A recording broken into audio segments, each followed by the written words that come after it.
rise above all things. His love endures forever. Sing praise, sing praise. With a mighty hand and outstretched arm, His love endures forever. For the life that's been reborn, His love endures forever. Sing praise, sing praise, sing praise, sing praise.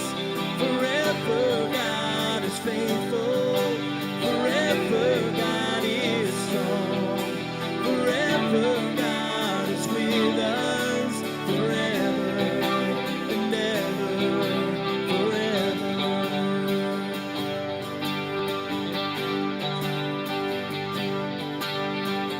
From the rising to the setting of the sun, His love endures forever.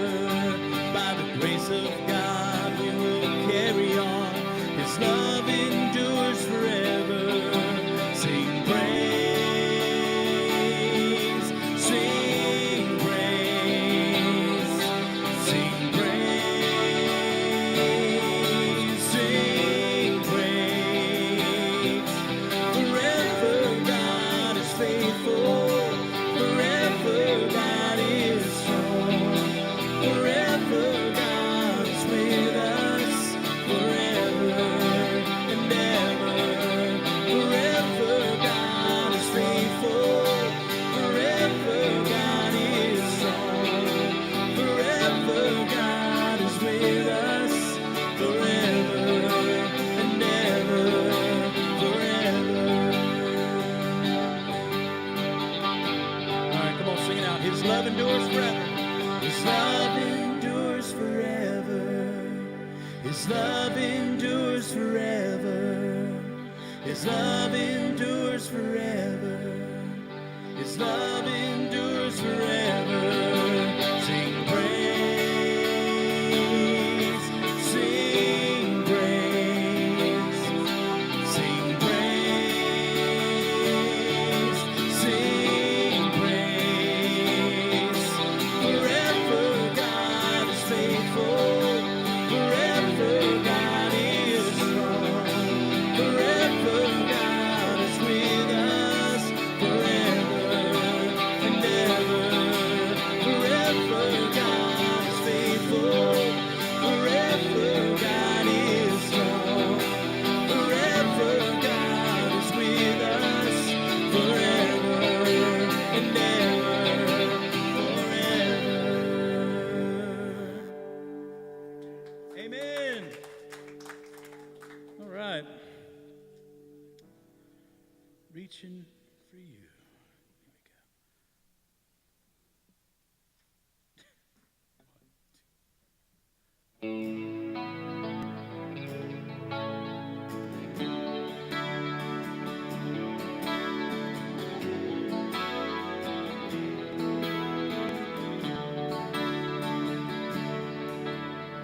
You create me inside your great imagination. You're the one who gave me my first breath. You have overseen my life and brought me to redemption. And I know that you're not finished with me yet. I'm reaching for you. I'm singing to you. I'm lifting my hands to praise you. I'm lifting my voice to thank you. I'm reaching for you. Jesus, I need you. I'm giving my heart to know you. I'm living my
Jesus, I need you. I'm giving my heart to know you. I'm living my life to serve you. I'm reaching for you. Pour out your love from heaven. Fill me till I overflow. Lord, I want more. Reach down your hands from heaven. Pull me closer than ever before. Lord, I want more. Pour out your love from heaven. Fill me till I overflow. Lord, I want more. Reach down your hands from heaven. Pull me closer than ever before. Lord, I want more. I'm reaching for you. I'm singing to you. I'm lifting my hands to praise you. I'm lifting my voice to thank you. I'm reaching for you. Jesus, I need you. I'm giving my heart to know you. I'm living my life to serve you. I'm reaching for you. Oh, Lord. God, I'm reaching for you. Man. Oh, all right.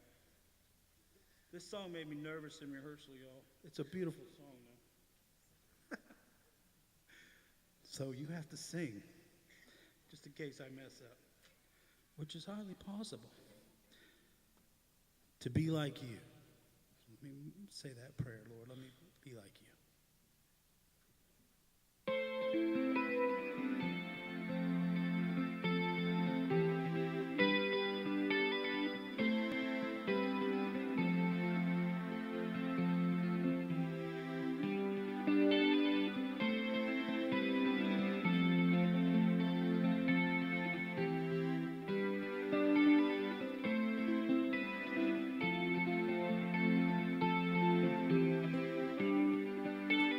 Humble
More of you, less of me.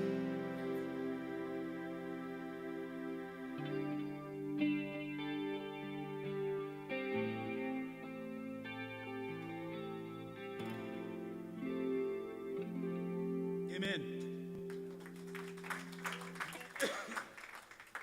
You don't need to keep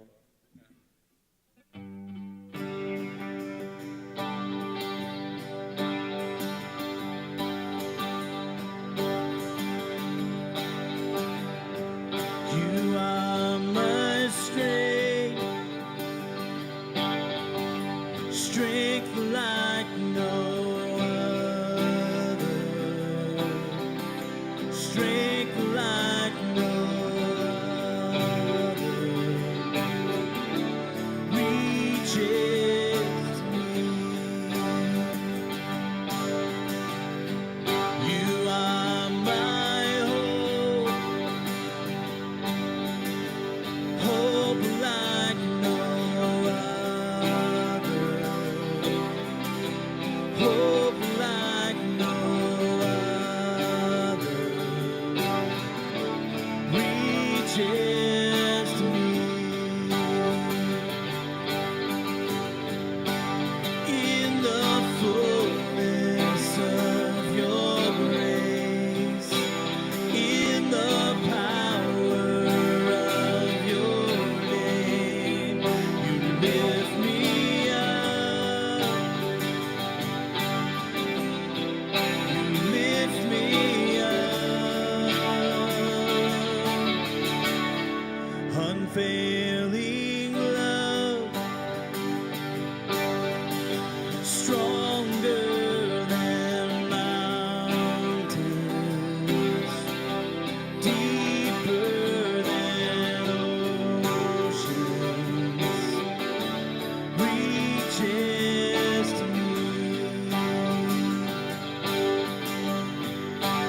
In the fullness of your grace, in the power of your name, you lift me up, you lift me up. In the fullness of your grace, in the power of your name, you lift me up, you lift me up.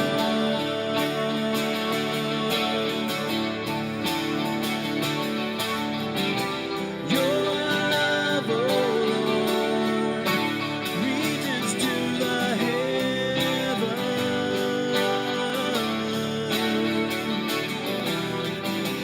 Your faithfulness reaches to the sky.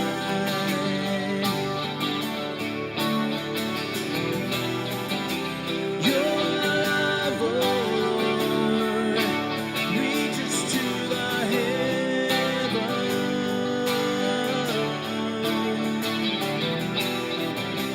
Your faithfulness reaches to the sky. You are my strength,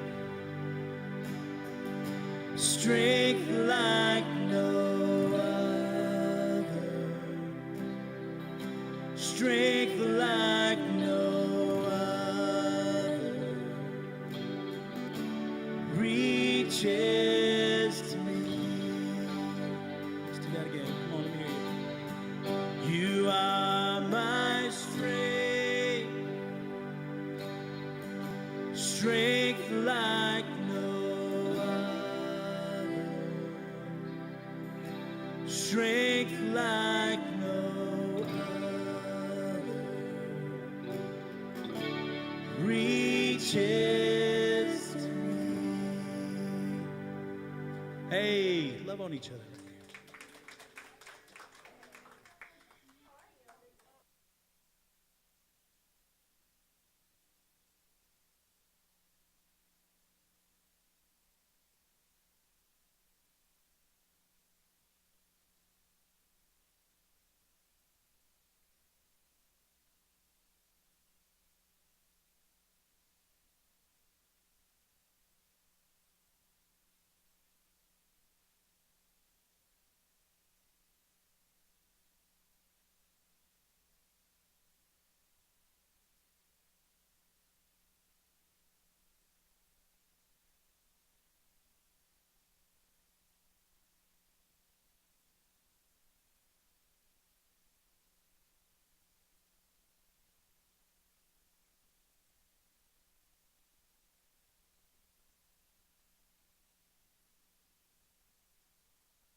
All right. Woo, coming in hot. There we go. Well, I feel like Jesus tonight. I appreciate all 12 of you being here. Um,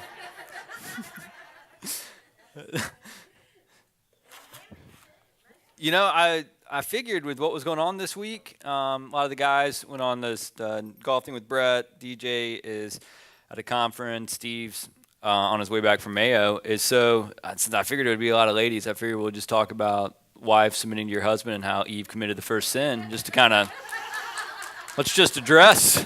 I'm just kidding, Carla. I'm just kidding. Carla was giving me the stare. I didn't know if that was the happy stare or the she's going to go let the air out of my tires.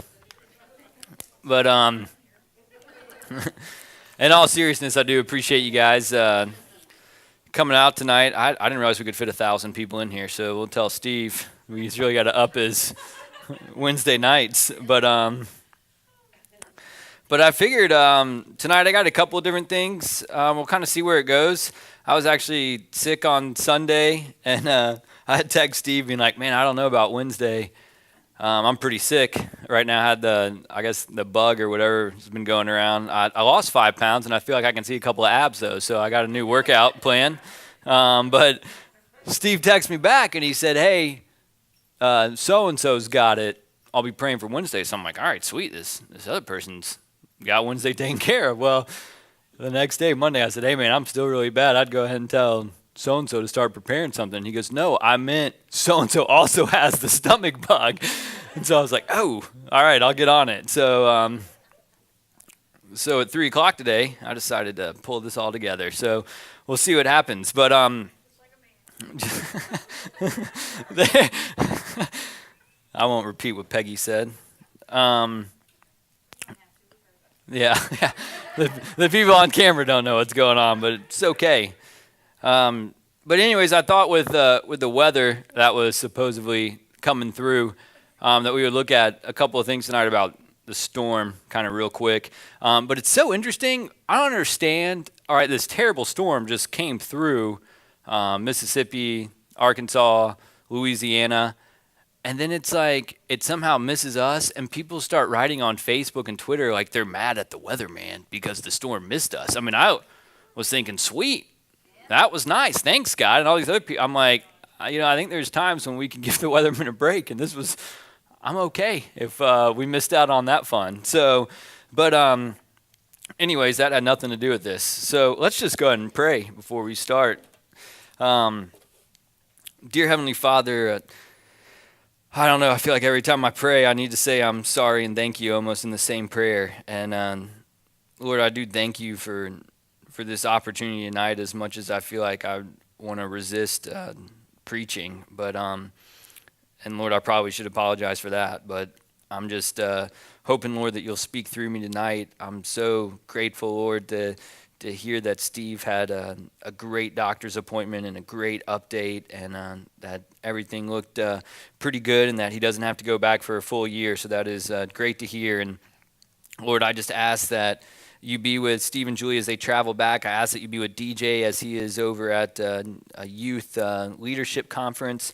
And then for all the guys that are with Brett, Lord, I just pray that they'll all have a great time together in fellowship. And I just know with that group together, they're definitely going to be talking a lot about you, Lord, and studying your word. And I just ask, Lord, that you would be with them and bless them and let them get some relaxation and enjoyment with one another. And Lord, I just pray that you'll be with all the teachers downstairs as they are teaching tonight. And a lot of folks are filling in, and even Jory, who's down there teaching the teens tonight. I pray, Lord, that you'll be with him and guide him and speak through him.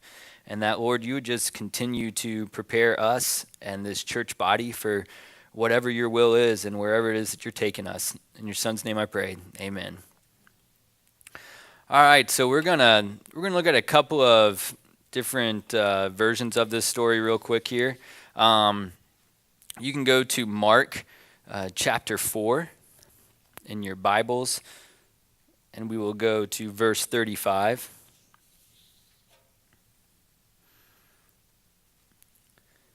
And I'm actually going to read to you, I studied the NIV a lot, but I looked up the Amplified Bible of this story today because I was just curious how sometimes I don't know if they're adding words or just going more in depth, but I thought it was interesting of what they said. So I'll read this part one to you through the Amplified, but it's Mark 4 verse 35, and it says here, on that same day, Jesus had actually just gotten done teaching. He then decided that they were going to leave and get in the boat and go to the other side of this body of water. But it says, on that same day when evening had come, he said to them, let us go over to the other side of the lake. And leaving the throng, they took with him, just as he was in the boat in which he was sitting, and other boats were with him. And a furious storm of wind, and it says here of hurricane proportions, arose, and the waves kept beating into the boat so that it was already becoming filled. But he himself, Jesus, was in the stern of the boat, asleep on the leather cushion, and they awoke him and said to him, Master, do you not care that we are perishing? And he arose and rebuked the wind and said to the sea, hush now, be still, muzzled. And the wind ceased, sank to rest as if it exhausted by its beating. And there was immediately a great calm, a perfect peacefulness. He said to them, why are you so timid and fearful? How is it that you have no faith? And they were filled with great awe and feared exceedingly and said to one another, who then is this that even wind and sea obey him? And then you don't have to keep your thumb here, but flip back over. I want to look at this in Matthew as well. It's chapter 8. It's the same story, just a different author of how they wrote it. And so this is going to be, I'm sorry, I said 8. It's actually chapter 7, verse 24. I lied again. It's chapter 8, verse 23. What is going on? Here it says, chapter 8, verse 23. Sorry about that. It says here, then he got into the boat and his disciples followed him. Without warning, a furious storm came up on the lake so that the waves swept over the boat, but Jesus was sleeping. The disciples went and woke him, saying, Lord, save us, we're going to drown. He replied, you of little faith, why are you so afraid? Then he got up and rebuked the winds and the waves, and it was completely calm. The men were amazed and asked, what kind of man is this? Even the winds and the waves obey him. And so these are his disciples that are with him during this. And the few things to think of, I mean, like they're not on a boat like the Titanic. I mean, it's like a wooden boat. It's probably like one of the boats that you would get in when the Titanic was sinking, more of kind of one of those. And so these huge waves are coming in. But here they're with Jesus, this man that they've given up everything to be with, that he just got done preaching to them the Sermon on the Mount and just got done telling them how they are not to worry. And then they climb into this boat and these huge waves come and all these things happens. And he's sleeping, which I think is one of the coolest things to look at because it also shows us that Jesus is human in this form and that he is tired and that he needs rest. And so he's sleeping and there's this crazy storm going on around him that's not even waking him up. And sometimes you guys know what it's like when you're in that like deep sleep and you wake up in the morning and your spouse or the news is telling you how there was this huge storm the night before that you didn't even realize. So here he is sleeping during the storm. They go and wake him up and they're all panicky. And if Steve was here, he would do his high-pitched squeal thing, which I'm just not comfortable doing. But you all know what I'm talking about these disciples. And in Jesus in both books and both gospels with both authors says the same thing of, why are you so afraid you still have no faith? And I think it's just, the question, that it makes me think of is, what is your storm in your life? I mean, sure, we have these physical storms that are out there and it's, I don't know, it humors me now how people get all freaked out when a storm's coming. And I joke with Melanie, my father is the worst at it. He called the other night and I said, I'm not going to answer this. It's going to be a 2-minute voicemail about what I need to do to prepare for this storm. And sure enough, it was. And I mean, if the apocalypse does come and you want to live through it, you need to go to my dad's house because he probably has what you need. But for me, I said to Melanie, I was like, I don't understand what the big deal is. I'm not really concerned. I mean, the worst that happens is I die and get to go to heaven. I mean, that's all right. Then Melanie says, well, what if you die and I don't? Well, I mean, that would stink for her, clearly, but I didn't tell her this, but I'll tell her now, but I really felt confident with the way our house is built and everything. If I die, most likely she's probably going to be dead as well. So I felt like it was really something we didn't have to worry too much about. But it's really, that honestly, for me, I wasn't going to stay up and watch the weather or see what they tell me is coming. I mean, if it comes, it comes. And, if I make it down to the inner pantry, then great and awesome. If I don't, that's all right too. And that's just where I feel like the peacefulness can come about. But that's the weather storms that come through. But your storms in life, I mean, we all have them, and they're all different, and it all depends on whatever your situation is, and they're all relative to your situation. It's weird, even as my life has changed with my career. I mean, my big storms and big stressors were I'm in charge of making sure this software company does $6 million in a year, and it's not happening, and it's September. Those were my crazy moments. Now I'm running this nonprofit, and my worry is the balloon twister and the face paint are going to show up on time on Saturday. So I don't know why God is humbling me so bad, but it has been the most humbling 9 months now, whatever it is, where I'm like, what has happened to my life that these are my storms now?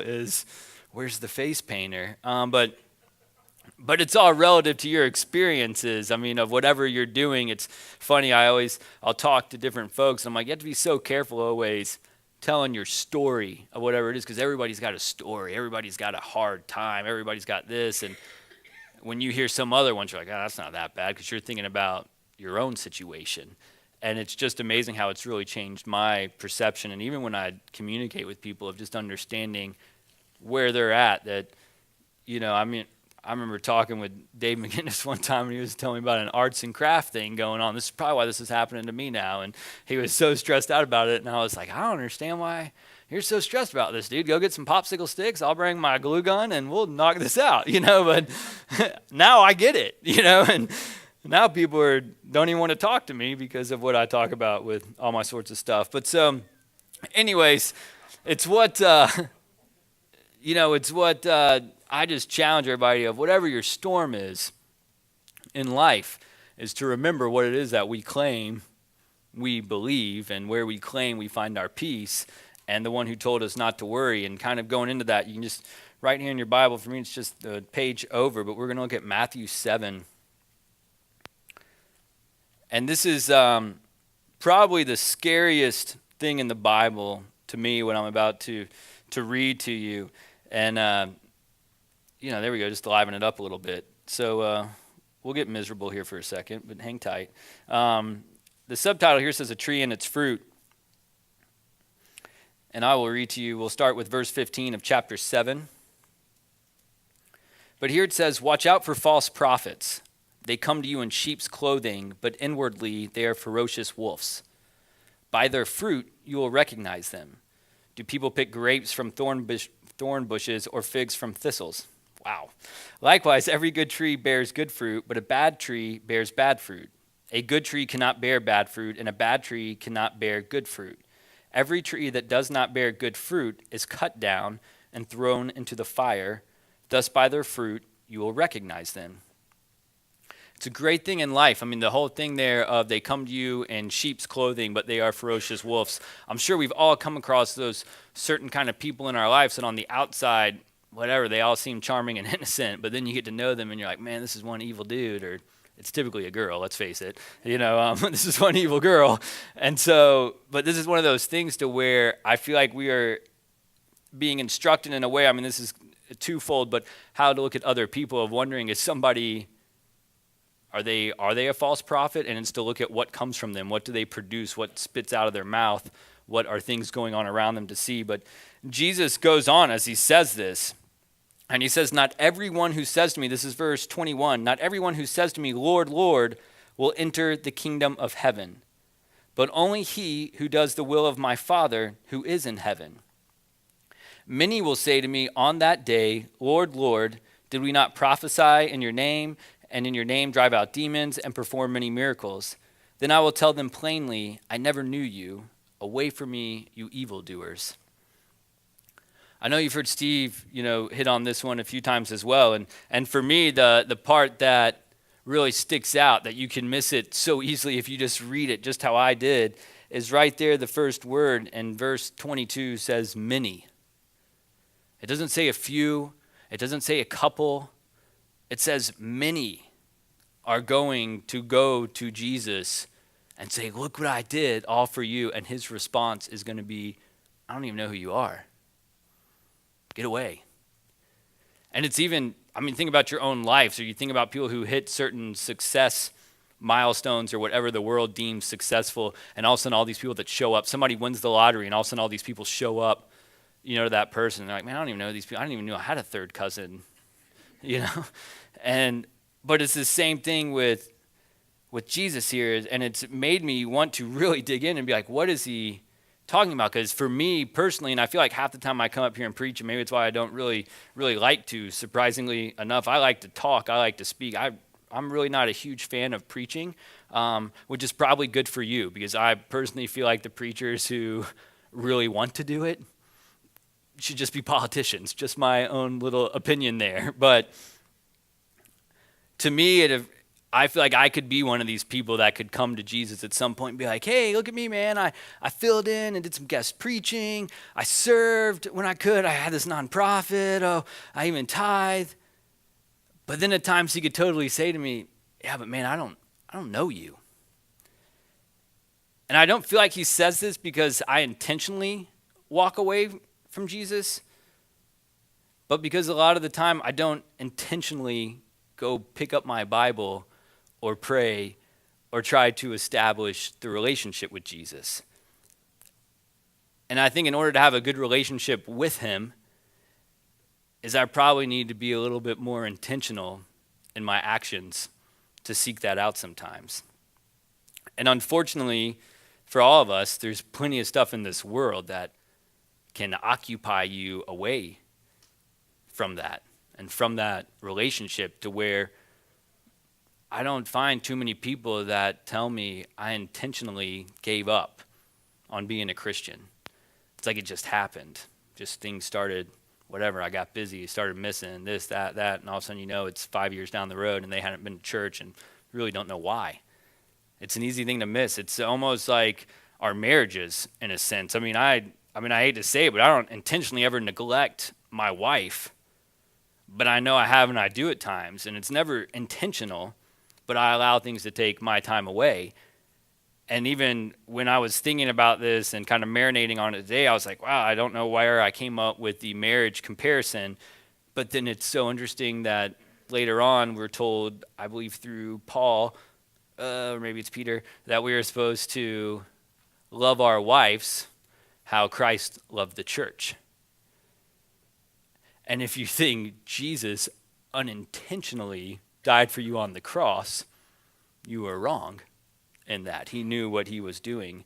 And so it's just one of those things to where I think, for me personally, and I don't necessarily want to go through my list with you all, but is what are the things in my life that I better improve on, or else Jesus could definitely say to me, man, I didn't know you. Like, that's great you did all that stuff, but we didn't really know each other. We didn't really have a relationship. We never hang out. You didn't really come talk to me. Like, sure, except maybe when you were getting ready to preach, you remembered, hey, I probably should read this and get a little prepared. But I also want to see what Luke says about this, and you can go to Luke chapter 6.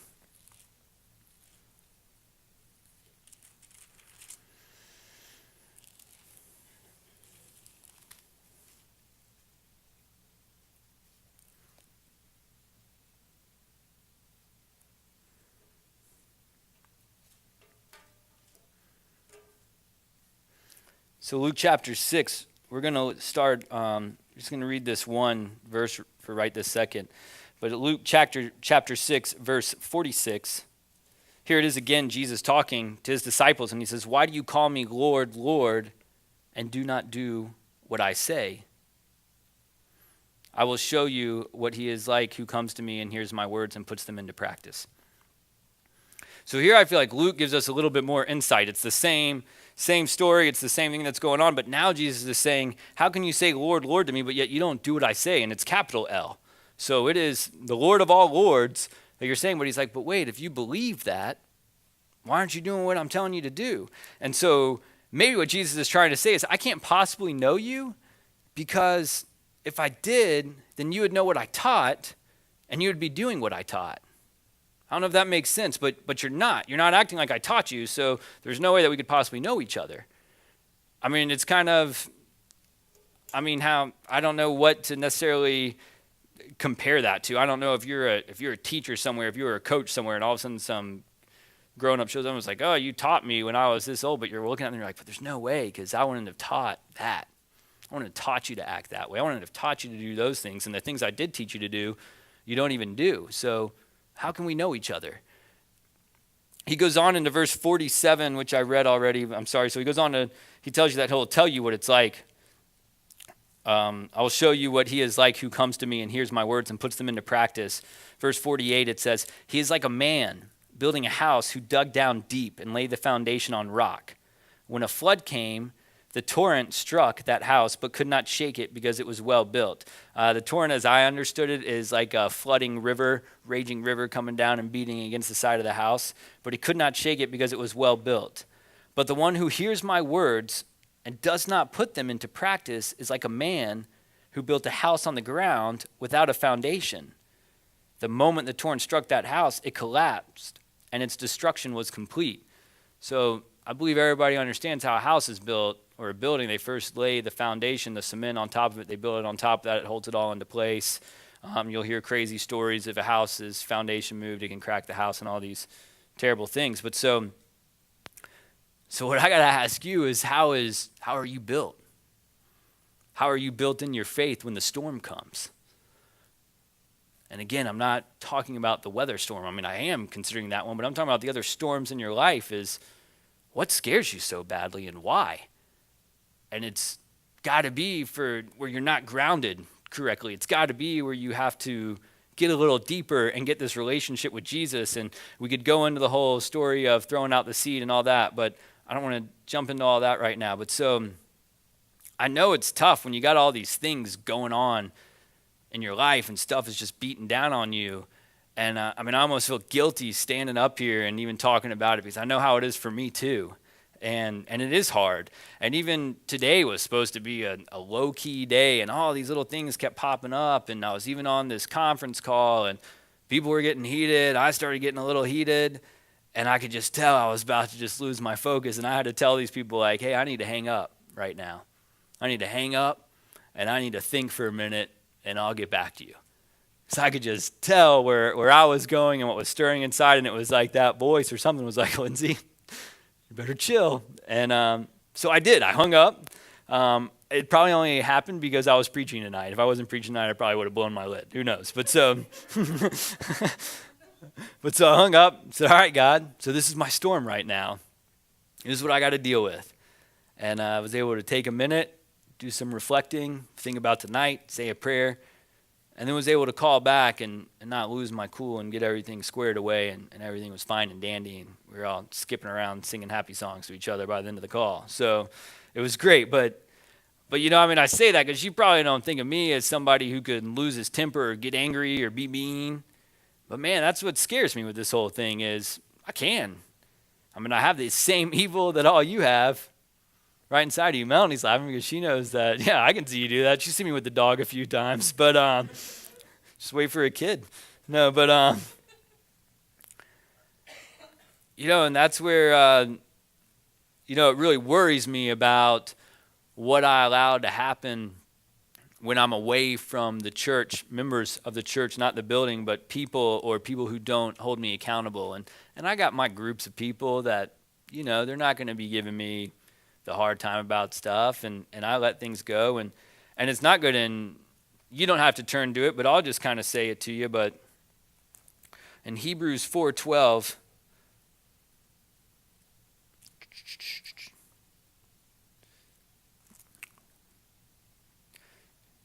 goodness, in Hebrews 4:12, here we go. Just to read this to you, but it says here, Hebrews 4:12. For the word of God is living and active, sharper than any double-edged sword. It penetrates even to dividing soul and spirit, joints and marrow. It judges the thoughts and attitudes of the heart. Nothing in all creation is hidden from God's sight. Everything is uncovered and laid bare before the eyes of him to whom we must give account. Like, understand that, folks. That's the definition of integrity right there. is God sees every single thing. And I don't want to dive too much into this, but the owner with the NBA said his racial comments. Some people want to say, oh, he said it in private. And I was kind of like, I really don't care that he said it in private. I didn't really appreciate what he said at all. But as a Christian, nothing's private anymore, folks. I mean, get that, understand that. You have no privacy. Don't be mad at Facebook or the internet. You have no privacy anymore. It says right here, nothing in all creation is hidden from God's sight. Everything is uncovered and laid bare before the eyes of him to whom we must give account. You will have to give account. It judges the thoughts and attitudes of the heart, even your thoughts. That is scary to me. He knows my thoughts, and I'm going to have to give account of those. That's going to probably be a long meeting. It's going to feel like eternity, But that's where, and that's also where it's great, where you don't have to let certain things get you worked up with certain people, because they're going to have to give an account. And what's great about it is we're not the ones that have to deal with it. God will take care of that.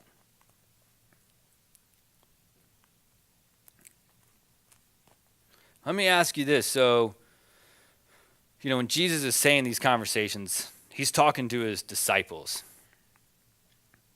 And I'm just curious, do people in here, and you can raise your hand if you want, do you want to be a disciple of Christ? I mean, is that something that we strive to be as Christians? I agree with you. We're going to flip now back to Luke 14. So, I think, every Christian should say they strive to be a disciple.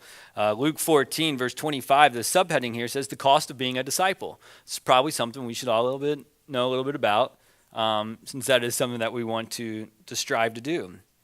So I will read this to you.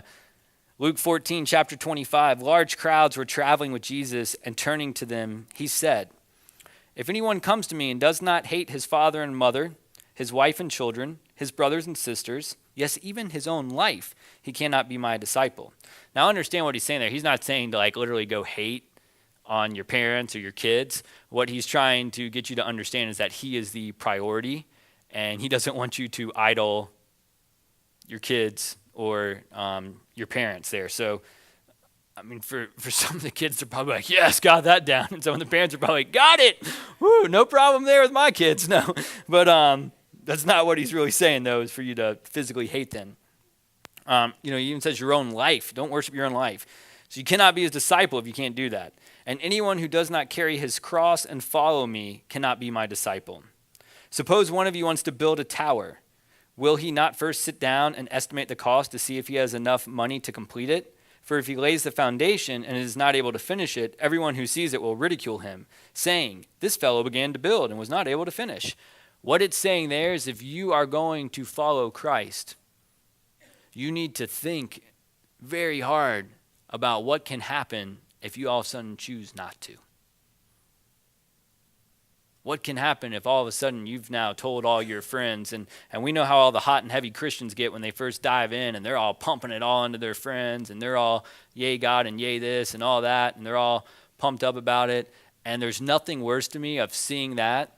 And I don't mean when they fizzle out a little bit. I get the, I don't know if this is correct, the Jesus high, when you're first getting in and getting on it, and then you come down a little bit from that, and that's kind of where you start really understanding what it means to get grounded and really build that foundation. But it's the people then that back off completely. And all of a sudden, some of the same stuff that they were all excited about, they just don't believe it at all. And one, I think people do ridicule them, just as it says here. And one, I think that really hurts non-believers to find Christ when they see Christians who once believed and now they don't. Going on, now it says, or suppose a king is about to go to war against another king.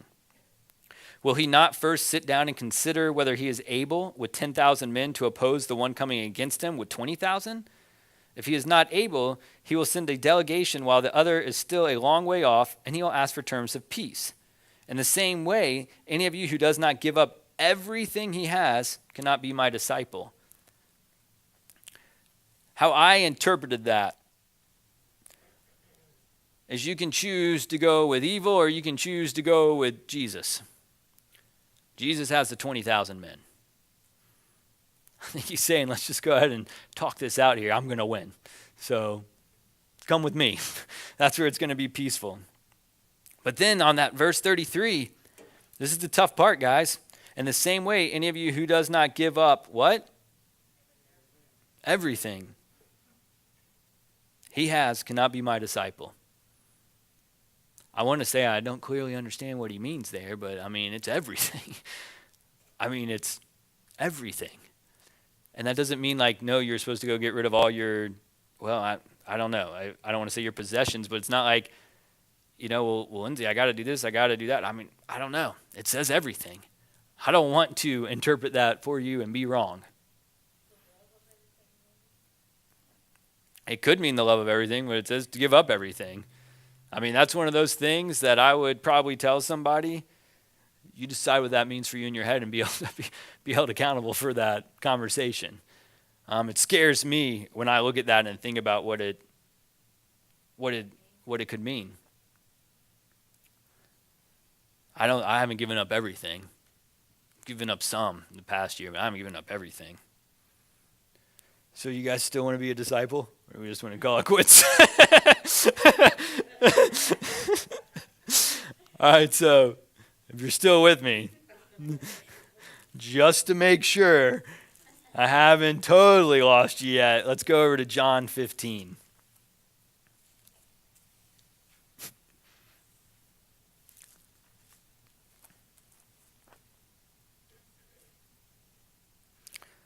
And here on verse 15, the subheading says, the world hates the disciples. This is a great sell point, yes. But it's pretty good. Let me read this to you here. John 15, verse 18.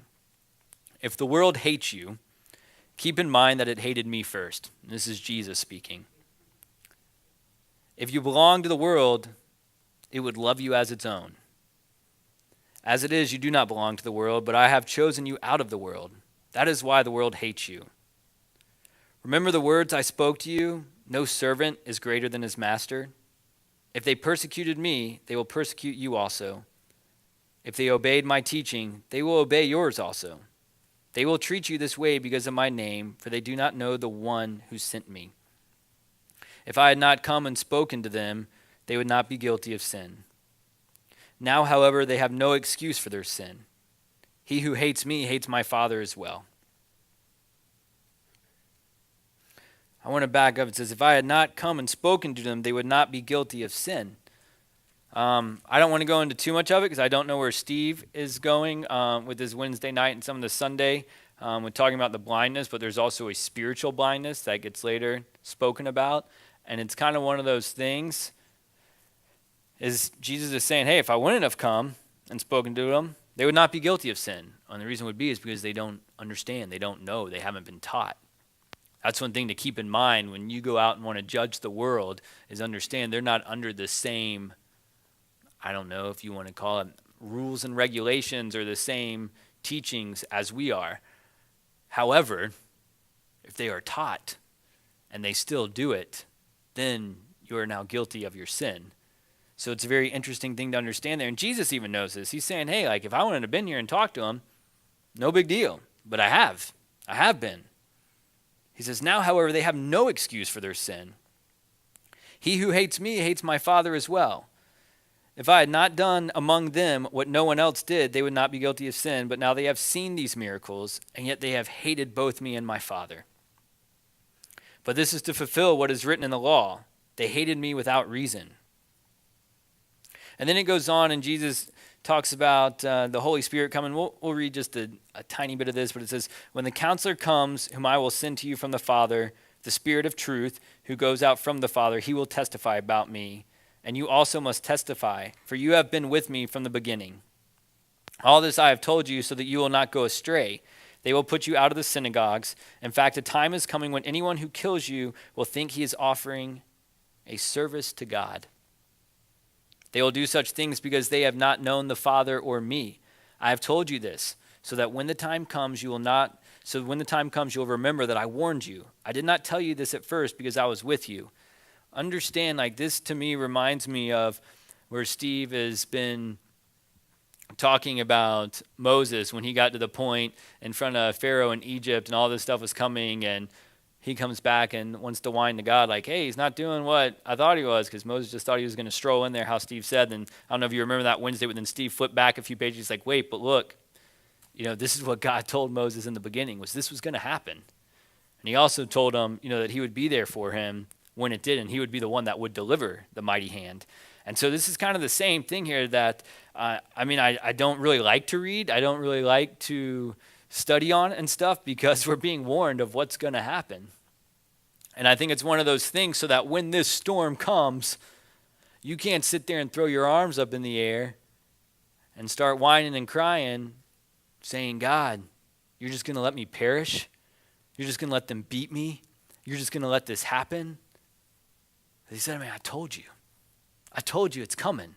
There's a cost to be my disciple. This is not, and this is a difficult thing to talk about. I don't, because I don't want to discourage people to become Christians in any way, but it's also, I want them to know that, there is a cost to this, but there's also a great reward to it as well. So we're warned of these things now to be a disciple, and I know everybody now is like, yes, Lindsey, let's do more discipleship. I want to be a disciple. Sign me up. And it's so amazing because I hate to say that I forgot, but I forget how I feel like beautifully the book of John is written. I feel like John was almost like this poet. If you read through it, just the way he wrote and just hammers home these different things. And it was, even today I knew when I had to shut everything down and just stop whatever else was going on and start reading. And I just all of a sudden picked up my Bible and just started reading. I had somewhat of an idea. I told Melanie this morning that I had a couple of ideas of what I wanted to talk about, and I hadn't opened up my Our Daily Bread app on my phone for, I don't know, maybe this whole year. But I decided to open up, and I was like, what does today say? And I looked at yesterday and today, and it happened to be like the two things that I want to talk about. So I was like, all right, God, I'll take that as some confirmation, and that's what we'll study. But I thought it was weird since I hadn't opened it up. But it was so, I hate to admit it, but I hate how I forget how much I love the Bible.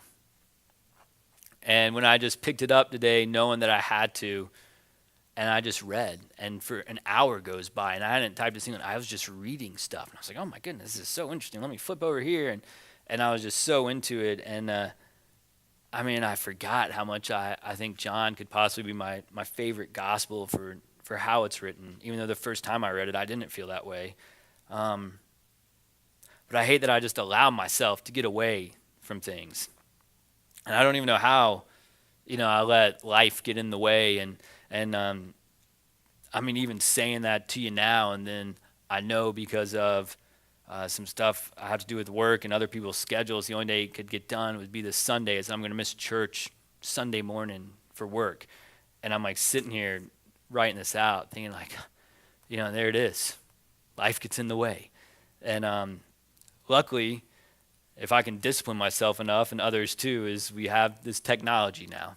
That sometimes I hate, but at least that means I can still watch it when I'm done. And so it's just hate it how this world can ruin us.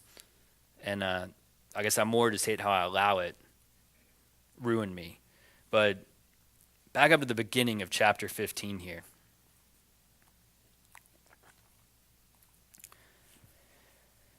This is the vine and the branches of Christ, everybody. Here's where it all came from. No, but here Jesus says at the beginning, I am the true vine, and my Father is the gardener. He cuts off every branch in me that bears no fruit, while every branch that does bear fruit, he prunes so that it will be even more fruitful. He cuts it back. With you, as you grow in this and stuff happens and you come back, but then it's like you come back stronger and you come back stronger.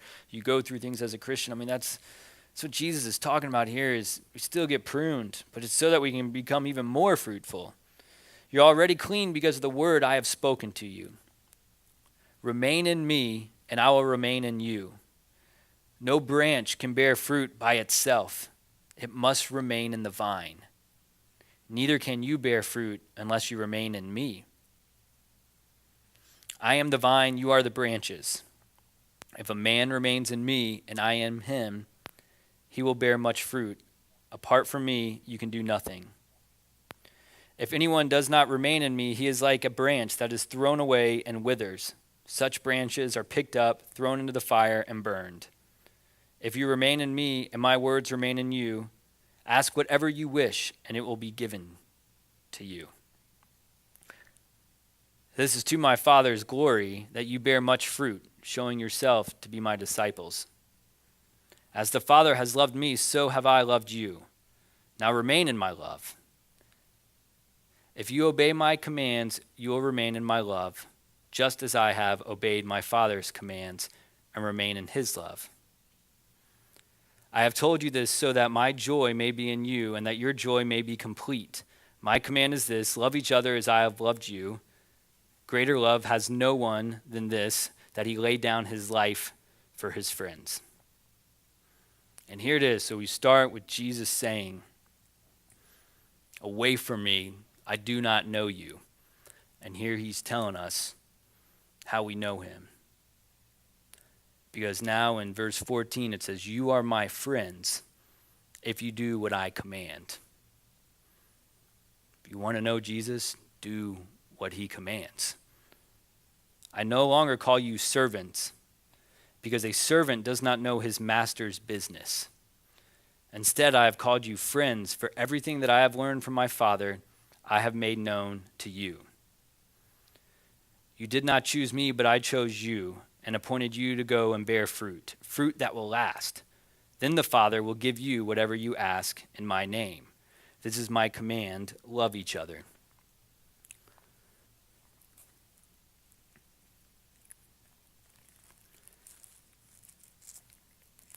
I always like to find some of these hard things and then try to just use my Bible without using any other books or anybody's other opinion or whatever to figure out what Jesus was talking about. I don't know if I'm right on this one. It works for me of where he's saying that you don't know me, away from me, even though you did all these things. And here he's saying exactly what I was saying to you guys, is you get away from it, you get away from the word, you stop doing certain things. And here Jesus is letting you know, like, hey, if you stay in me, you stay with me, you stick to this, you read your Bible, you do these things, keep learning, is all be in you. And then I'm going to call you a friend. And even the song that Henry did tonight, Jesus, Jesus, all I want is to be like you. I mean, it's just like, man, when I heard that, I was like, wow, just stop right now and let's come up and start the message. There's the intro. But it's just amazing to me to see how Jesus, how this is written again in John, and where he says, no branch can bear fruit by itself. It must remain in the vine. And he's talking about how you can't do this by yourself. You don't have to necessarily go to this, but just over in John chapter 5, I love this when the Jews were mad at Jesus for working on the Sabbath. And in John 5, verse 19, he gives them this answer, and he says, I tell you the truth. The Son can do nothing by himself. He can do only what he sees his Father doing, because whatever the Father does, the Son also does. For the Father loves the Son and shows him all he does. Yes, to your amazement, he will show him even greater things than these. For just as the Father raises the dead and gives them life, even so the Son gives life to whom he is pleased to give it. I mean, that's an awesome Father's Day message right there. If Steve's sick then, I'll do that on Father's Day. But, I read that and I just thought to imagine Jesus is learning this stuff through his dad. The impact that can have right there. He's saying the Son can't do anything by himself. In the same sense, we can't do anything by ourselves. without him. And Jesus is the vine, his Father's the gardener, and we're the branches. And just thinking of how that works, I mean, of what we have all right there with us, of working for us. And he's watching his dad to know what to do with us and learn all these things. He's going to his dad on account of us, to fight for us, to stick up for us when his dad's probably ready to strike us down. I mean, I know God's slow to anger and compassion, all that, but he also split open the desert and swallowed some people who were whining. So I'm just saying, I don't know. Choose what. Be happy we got Jesus now to... He's there for us, you know. He's our lawyer in a sense. But I just encourage you to study this and to not slip away and to fear that verse of "Away from me, you evildoers. I do not know you." I don't know if I fully have understood when it says fear the Lord, your God, but when I read that, it scared me. It worried me just a little bit. And not in front of you guys. I mean, we're all pretty good and clean here. I mean, it's when I'm away though, and I let things slip. It's probably why I really don't want to preach, but yet get asked to. It's because God knows that's how, like, Lindsey won't look like an idiot up there unless I make him. But, you know, there's a good chance he's going to go pick up something and learn some stuff. And half the time I feel like I'm up here, I don't know if I'm preaching to you guys or if I'm preaching to me or if I'm confessing a bunch of stuff. It's kind of a mix-up. But I know tonight was a little short there, but I mean, I just encourage you to go back and just study on these things and to think in your own life of what are some areas, and you don't have to share it with anybody, keep it to yourself, but what are some things where Jesus might be able to say, hey, I don't know you when you do that. And not a guilt thing or anything, but just, I mean, for me, it scares me that it says many and that he's talking to his disciples when he says that, who we should all assume were believers. And the fact that he's saying to them, there's going to be many of you coming to me. And so it's something that it just makes me really want to work on my own walk and keep improving it, as well as make sure my brothers and sisters around me is that we're all doing the same. Because I don't want to be up there one day and be like, where's so-and-so? And they'd be like, they didn't know us. So there you go, guys.